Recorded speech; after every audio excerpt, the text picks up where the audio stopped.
Sponsored by Matchmasters.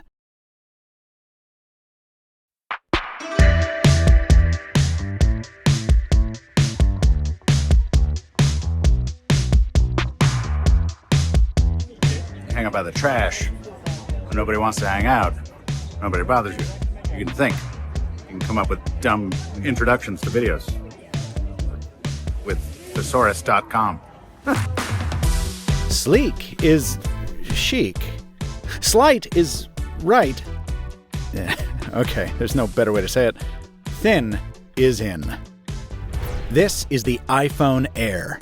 It's a phone whose whole identity revolves around a physical attribute that went out of vogue a long time ago. It's skinny. And this is the iPhone 17 Pro. It's the least Apple-looking phone I've seen in almost a decade.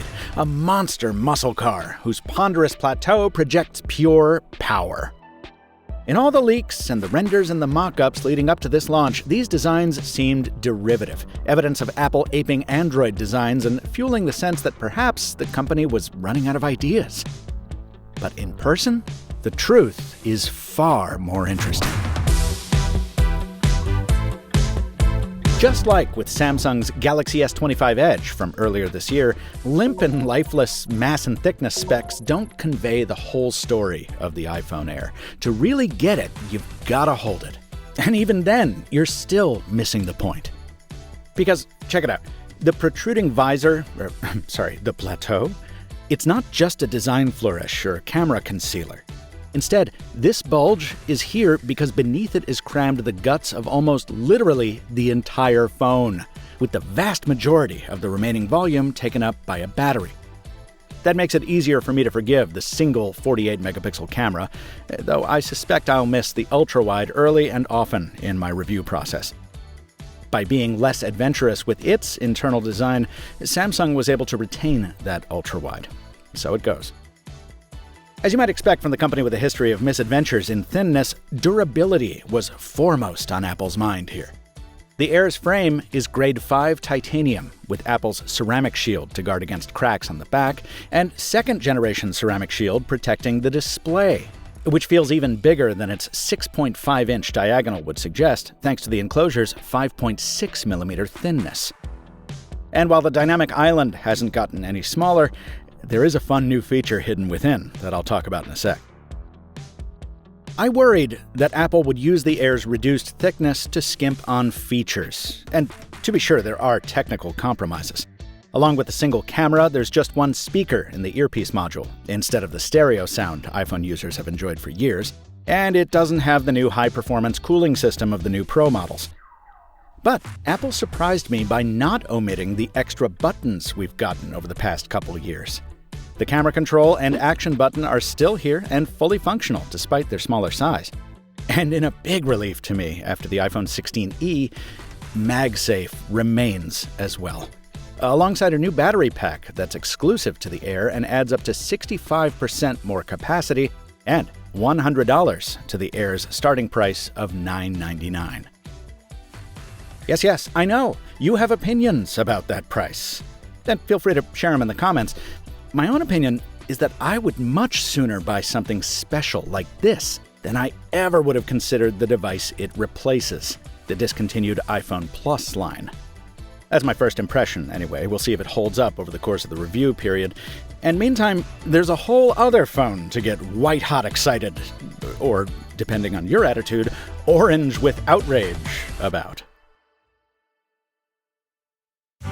This video is brought to you by a new sponsor I've had a lot of fun with over the past few weeks, Matchmasters. Now, you've probably seen games that look like this. You match 3 pieces of the same color or shape to get a higher score than your opponent, so it's easy to learn, but it's got a lot of twists that make it hard to master. No. Like boosters that help you score more points and perks to give you an edge.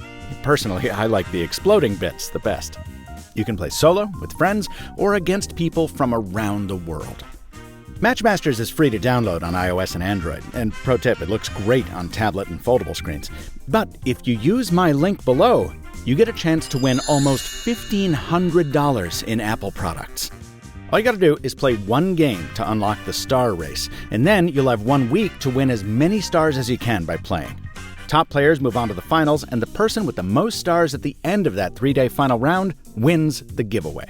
You need to use my link to enter, so hit the description to download Matchmasters. Good luck and happy matching.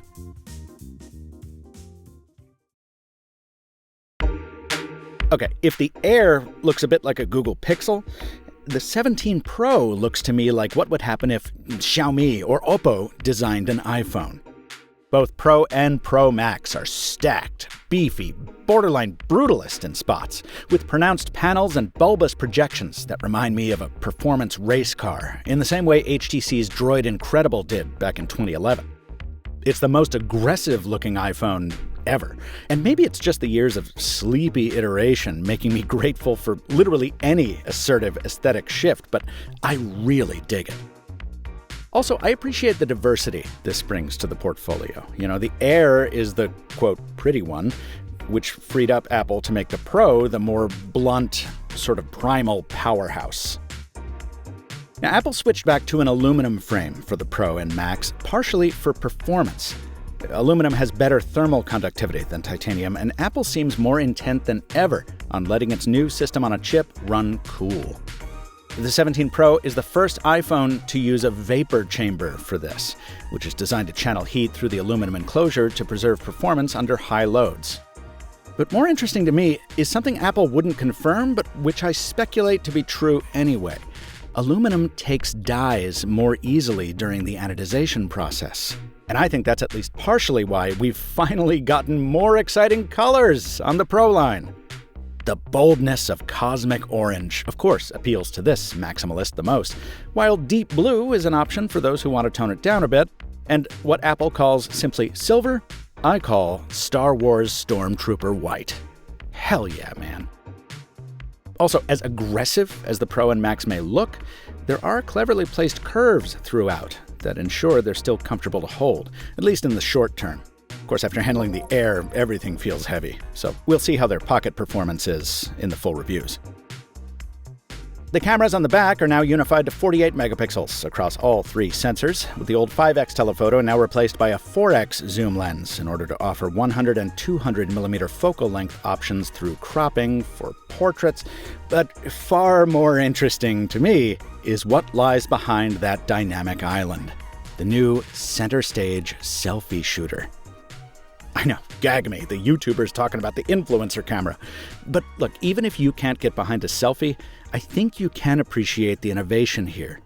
Apple has replaced the classic 12-megapixel rectangular selfie sensor with an 18-megapixel square one. Why do you care? Because those new figures and shapes mean you can now shoot in portrait or landscape without having to rotate the phone in your hand. Motorola did something similar a few years back, but all that phone did was install a camera sensor sideways so you could shoot landscape while holding it vertically. By contrast, CenterStage dynamically adapts. So the iPhone can widen the frame when it detects more people, or shrink it to keep you centered if it's just you. It should also do a better job of stabilizing video. And you know that picture-in-picture dual capture mode I've been using on Samsung phones for years? Apple has now finally brought that to the iPhone. It's really nice to see some fresh tech come to the long, stale front-facing camera, and even nicer to see that these features are also included on the Air. There are so many dangling details to discuss in the reviews. Like the 2 terabyte option that pushes Pro Max up to a nearly $2,000 asking price. The Pro starts at $1,099. Like the bevy of accessories that launched alongside these phones, from cross-body magnetic straps to colorful cases. Like how much difference the new C1X modem and N1 networking chip actually make, or don't make, to wireless performance. Does the eSIM version of the Pro really get 2 hours more battery life than the version with a physical SIM? And the more I consider these questions, the more it sounds like I'm reporting from an Android launch.